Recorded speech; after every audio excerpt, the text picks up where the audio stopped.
Hello everyone, this is Arshi. Welcome to our class Teaching Expert 0217. 0217 it is our code, so don't forget this. Students, हम लोग class 9 moment book का 4th chapter in the kingdom of fools पढ़ रहे हैं. इस chapter का first part मैंने already बना दिया है. अगर आप लोगों ने इसका फर्स्ट पार्ट नहीं देखा तो उसे ज़रूर देखें. आज हम लोग इसका सेकंड पार्ट डिस्कस करने वाले हैं.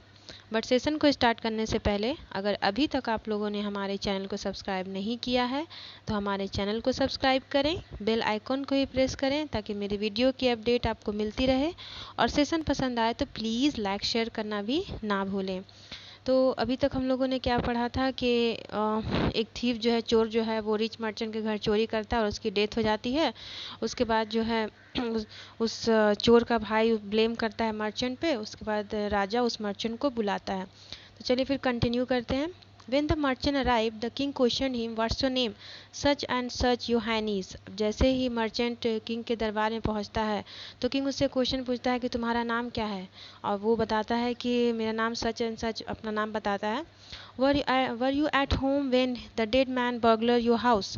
अब यहाँ पे जो हम लोग देखेंगे कि बर्गलर किसको बोल रहा है, उस चोर को बोल रहा है कि जब तुम घर में थे जब उस चोर की डेथ हुई.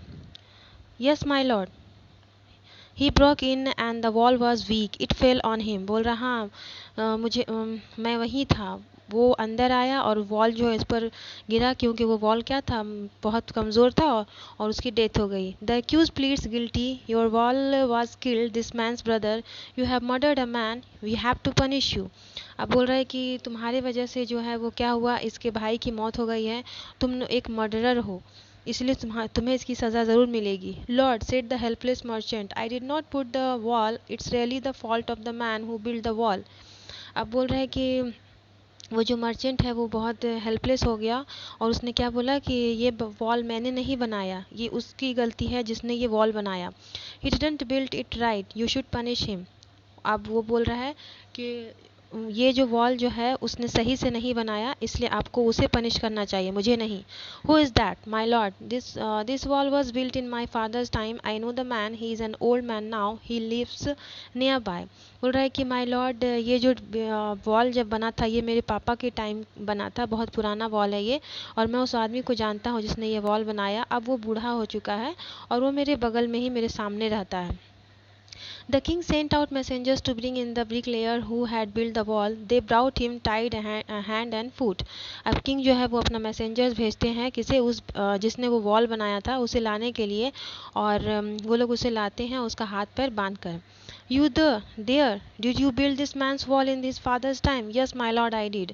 अब उससे वो क्वेश्चन पूछता है कि क्या तुमने ये वॉल इसके पापा के टाइम में बनाया था. तो वो बोलता है यस माय लॉर्ड, मैंने ही बनाया था. What kind of a wall is this you built? It has fallen on a poor man and killed him. बोला तुमने किस तरह का दीवार बनाया कि ये दीवार गिर गया एक पुअर मैन पे और उसकी मौत हो गई. You have murdered him. We have to punish you by death. अब बोल रहा है तुम एक मर्डरर हो, तुमने एक मर्डर किया है, इसलिए हम लोगों को तुम्हें मौत की सज़ा सुनानी होगी. Before the king could order the execution the poor bricklayer pleaded, please listen to me before you give your order. अब क्या करे, वो ब्रिकलेयर तो फंस चुका. तो उसने क्या सोचा, एक बहाना उसने बनाया. बोला ठीक है, आप कुछ भी सज़ा सुनाने से पहले आप मेरी बात सुन लीजिए. It's true, I build this wall and it was no good, but that was because my mind was not on it. बोला ये सही है कि मैंने ही ये दीवार बनाया और ये अच्छा नहीं था, लेकिन वो ऐसा क्यों हुआ, क्योंकि मेरा माइंड जो है उस वक्त काम नहीं कर रहा था. I remember very well a dancing girl who was going up and down that street all day with her anklet jingling and I couldn't keep my eyes on my mind on the wall I was building. बोल रहा है कि जब मुझे अच्छी तरह से याद है जब मैं ये दीवार बना रहा था तो एक डांसिंग गर्ल जो है वो अप एंड डाउन बार बार उस गली से आना जाना कर रही थी. उसकी पायल की आवाज़ यहाँ पे हम लोग देखेंगे कि एंकलेट जिंगलिंग, उसकी पायल की आवाज़ जो है वो मेरे कानों में जा रही थी और वो बार बार बहुत खूबसूरत सी लड़की थी और इसलिए मैं उसकी तरफ अपनी आंखें उसे देख रहा था, जिससे मेरा माइंड डाइवर्ट हो गया और उस दीवार जो है वो उसका बिल्डिंग ख़राब बन गया। You must get that dancing girl, I know where she lives. अब बोल रहा है कि आपको उस डांसिंग गर्ल को पनिश करना चाहिए, मैं जानता हूँ कि वो कहाँ रहती है।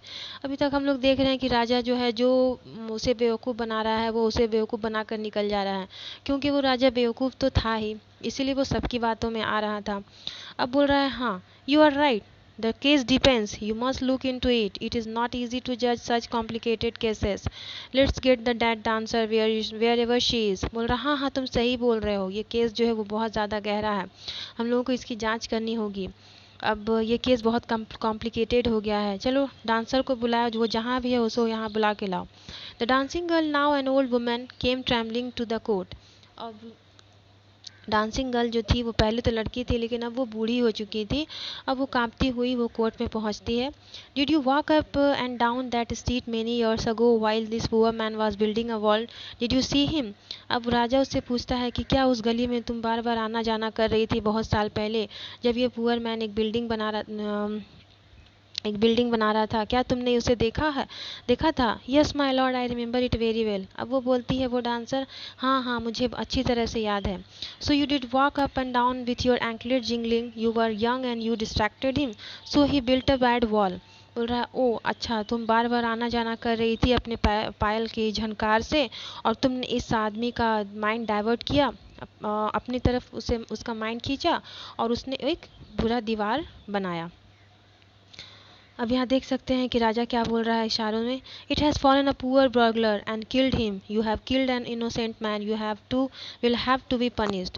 अब वो इनोसेंट मैन यहाँ पे किसको बोल रहा है, पुअर, और चोर को वो पुअर बेचारा चोर बोल रहा है। बर्गलर मतलब क्या क्या बोल रहा है, चोर को बोल रहा है कि तुमने एक मासूम की जान ली है, इसलिए तुम्हें इसके लिए सज़ा मिलेगी। So she thought for a minute and said, my lord, wait, I know why now why I was walking up and down that street। अब वो फिर सोचती है कि अब वो क्या करे, तो फिर से वो कहानी बनाती है, वो जो बोलती है कि मैं एक मिनट आप मैं जानती हूँ कि मैं उस गली में बार बार आना जाना क्यों कर रही थी। मुझे याद आया, I had given some gold to the goldsmith to make some jewellery for me. बोल रही कि मुझे पता है कि मैंने एक गोल्ड स्मिथ को कुछ गोल्ड दिया था ज्वेलरी बनाने के लिए। He was a lazy scoundrel, he made so many excuses, said he would give it now and he would give it then and so on all day. बोल रहा है वो जो गोल्ड स्मिथ था वो बहुत ज़्यादा क्या था, लेजी था, बदमाश था। वो बार बार बहुत ज़्यादा बहाने बना रहा था, एक्सक्यूजेस बहाने बना रहा था, और कभी बोलता था कि आज दे दूंगा, कभी बोलता था कल दे दूंगा, इस तरह से वो करता था, वो टालते रहता था। He made me walk up and down to his house a dozen time. मतलब उसी की वजह से मैं उसके घर डजन टाइम से आया जाया करती थी, क्योंकि वो बार बार बहाने बना रहा था। That was when this bricklayer saw me, it's not my fault my lord, it's the dam gold Smith fault. बोल रहा है कि ये उसी वक्त की बात है जब इस ब्रिक लेयर ने मुझे देखा था, और ये मेरी गलती नहीं है, ये उस गोल्ड स्मिथ की गलती है जिसकी वजह से मैं बार बार वहाँ जा रही थी। Poor thing, she is absolutely right, thought the king weighing the evidence. अब फिर से किंग जो सारे लोग उसे बेवकूफ़ बना रहे हैं, हम लोग देख सकते हैं। अब वो बोलता हाँ हाँ ये बिल्कुल सही बोल रही है, और सारे एविडेंस का वो देखा, बोलता हाँ ये बिल्कुल सही है। We have got the real culprit at last.